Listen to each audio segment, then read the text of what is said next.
Confined column core. Confined একভাবে হয় যে এই ইন্টেরিয়র কলামে চারদিক থেকে যে বিম এলিমেন্ট এসে এখানে যুক্ত হচ্ছে, বিমের উইডথ এবং যেখানে এটা জয়েন্ট হচ্ছে এই কলাম ফেসের 3/4 টাইমস যদি হয়, একটা সাইডেই যদি এই কন্ডিশন ফুলফিল করে, সেই ক্ষেত্রে এই কলামটা বিম এলিমেন্ট গুলা দ্বারাই কনফাইন্ড হয়ে যায়।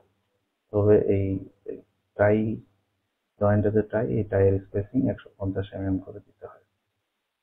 আর যদি সে বিম দ্বারা যদি কনফাইন্ড না হয়, সেক্ষেত্রে এই যেটা এলিভেশন জয়েন্টের এই টাই গুলা ডিজাইন করতে হয়, টাইয়ের স্পেসিং কত হবে এবং মাঝখানে ক্রস টাইট সহকারে স্পেসিংটা ডিজাইন করে সেই অনুযায়ী টাই প্রোভাইড করলে তখন এই জয়েন্টটা কনফাইন্ড হয়। এখন ওখানে যেটা বলা হয়েছে যে বিমের মেইন রড কনফাইন্ড কলাম কোরের ভিতরে দিতে হবে, তাহলে এই কনফাইন্ড কলামের ভিতরে বিমের মেইন রড দিতে গেলে এমনিতেই কলামের মেইন রডের ভিতরে পড়ে যাবে।